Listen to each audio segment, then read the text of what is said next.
We're pretty good at producing weapons, like intelligence. We share both with the United States. Did you have cell phones? Any? You have cell phones here?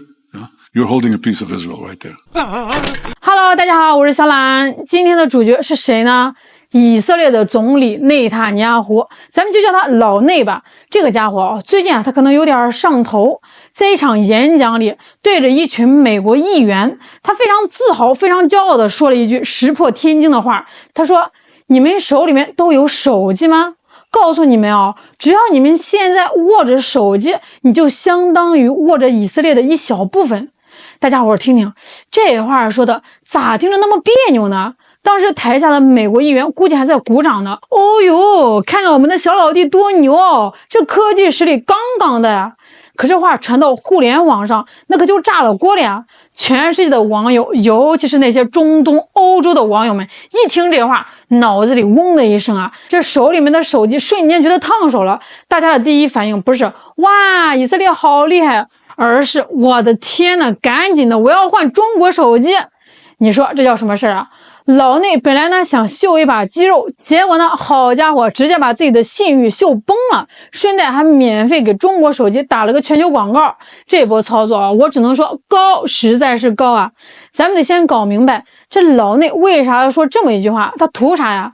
最近国际上对这个以色列的批评上，那是一浪高过一浪。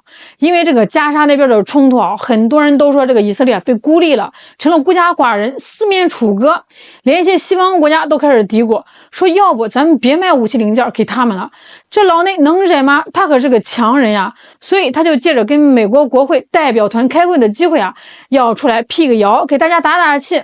你想象一下那个画面啊，这个老内呢站在台上，清了清嗓子，对着台下这帮美国的金主爸爸们慷慨激昂地说：“外面都说我们以色列被孤立了，被围困了，我告诉你们，不可能，绝对不可能，我们以色列一定行。”他紧接着说：“没错，是有些国家啊唧唧歪歪的说不卖我们武器零件了，那又怎么样啊？忘了我们以色列是干啥起家的啦？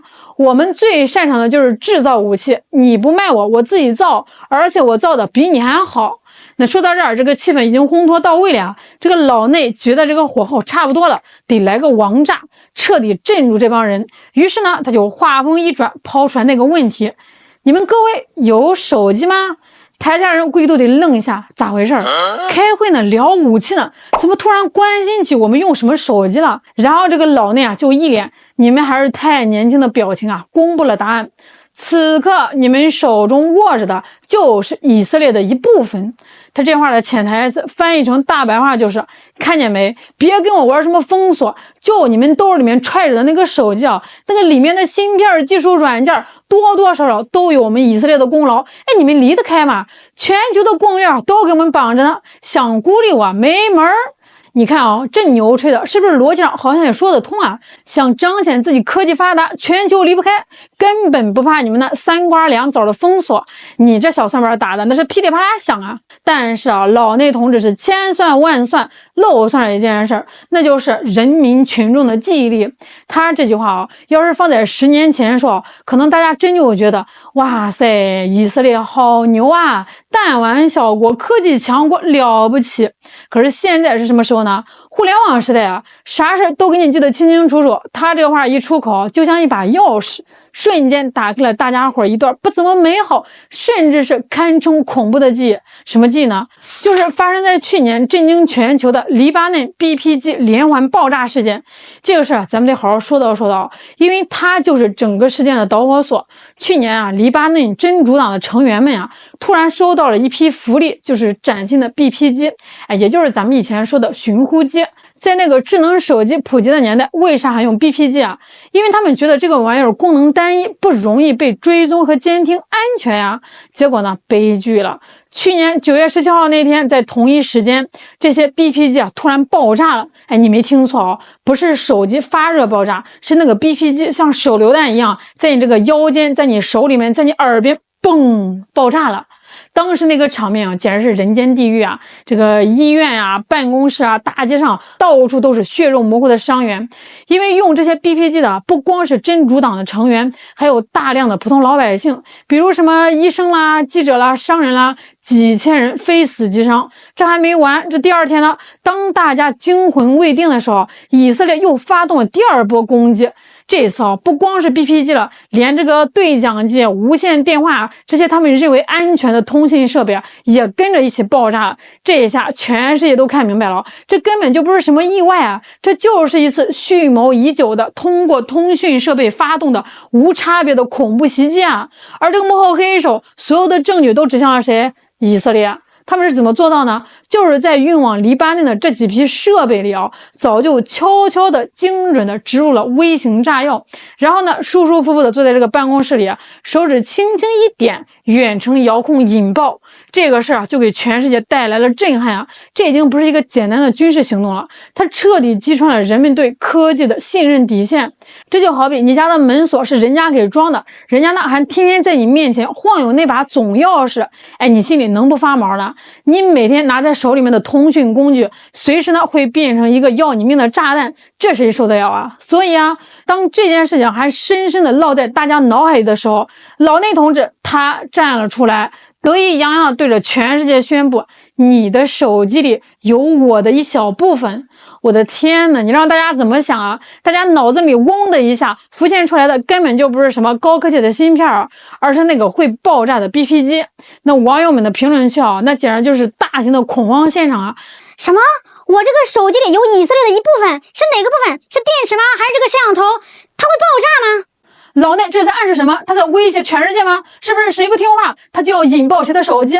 我今天晚上睡觉要把这个手机放在冰箱里，不，我要把它扔到河里去。你看这下明白了吧？老内的吹牛不偏不倚，正好踩在了全世界人民最恐惧的那根神经上。他亲手把以色列科技和恐怖袭击这两个词呢，紧紧的捆绑在了一起。当然了，如果光有 BPG 爆炸这一件事大家可能只是害怕，不至于反应这么激烈。关键问题是这几年的以色列给外界的印象就是越来越疯狂，越来越不按套路出牌。大家看看新闻就知道了在这个加沙地带制造的人道主义灾难，一次又一次的刷新人类的道德底线。这个医院学校难民营说炸就炸甚至连在卡塔尔的办公室都敢直接给你来个定点清除。更要命的是这以色列干了这么多出格的事儿，付出了什么实质性的代价吗？好像没有为啥呢？因为它背后站着一个老大哥呀，美国这个美国可以说是无底线、无原则的纵容他，只要这个以色列干的事儿符合美国的利益，那不管这个国际社会怎么谴责，联合国决议通过多少个，美国一票否决权就给你顶回去了。中东其他国家呢，心里有气，但是这个实力不允许也只能忍着。这就造成了一个什么局面呢？就是以色列越来越胆大，越来越猖狂。他觉得反正有这个美国兜底我怕谁所以在这种大背景下你再来品品老内的那句话你的手机里有我的一部分，这已经不是一句简单的炫耀了这听起来更像是一句赤裸裸的威胁。一个有前科，现在又处于癫狂的状态，而且还没人管得了的家伙，告诉你他在你最私密的设备里留了点东西。谁知道他说的一部分是个啥是个芯片，是个软件后门，还是说也跟 BPG 一样是个微型炸弹？你敢赌吗？反正我是不敢赌所以全世界的网友第一反应是恐惧，是发自内心的不安全感。大家觉得老内这就是在暗示以色列已经掌握了通过手机毁灭全球的能力。这种恐惧直接就转化成了一个行动，我得换手机，换个安全的。那么问题来了，这个市面上的这个手机品牌这么多，为啥大家就异口同声的喊我要换中国手机呢？这口号喊的那叫一个整齐划一难道是中国的手机厂商花钱买水军了？当然不是，这是全球网友在极度不安全感之下做出了一个最符合逻辑、最自然的选择。为什么呢？有两个原因。第一，也是最重要的，中国的手机从根儿上就安全。咱们中国的手机产业牛就牛在从这个屏幕、电池、摄像头、模组到最核心的芯片设计和制造，基本上都是我们自己能搞定的，不求人。这叫什么？这就叫技术主权。这西方的手机你不要管它吹的多天花乱坠它的供应链是全球化的，很多的核心技术、关键零部件都绕不开这个以色列、美国这些国家。人家想在里面加点什么饲料，说实话你很难防范但是中国的手机不一样我们自己设计、自己制造、自己组装，整个链条都掌握在自己手里，这从根本上断了别人想在硬件上动手脚的可能。这就好比你家的饭是从自己家地里种的菜，自己家厨房烧的，你知道它有多干净、多安全，而不是去一个你不知道底细的餐厅吃，天晓得它后厨给你加了什么料这第二呢，是中国这个国家的人设立住了，这一点比这个技术本身上更重要。大家想想，中国在国际上是什么形象？是负责任的大国，是和平发展的倡导者。我们天天讲的是人类命运共同体，是合作共赢。你见过咱们国家用过什么下三滥的手段往这个民用设备里塞炸药去害人吗？从来没有过咱们的文化、咱们的格局就不允许我们干这种丧心病狂的事儿。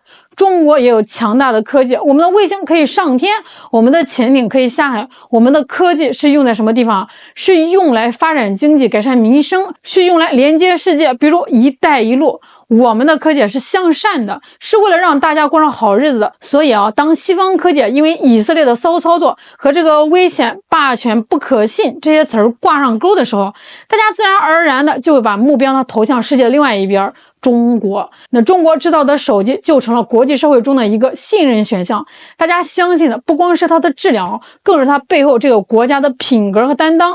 所以你看，外国网友高喊换中国手机，这不仅仅是一个消费选择这实际上是在用脚投票，表达了他们对美西方霸权的一种厌倦和反抗。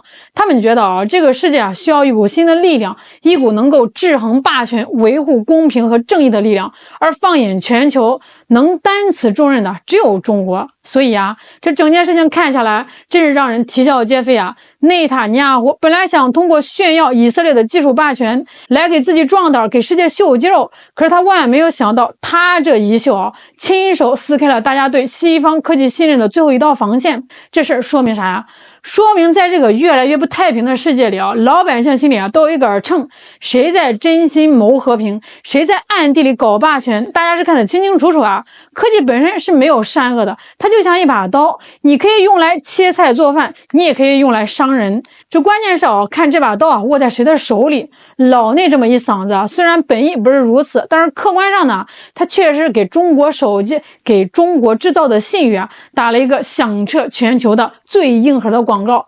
这可能就是咱们老话说的失道者寡助，也可能是那一句无心插柳柳成荫吧。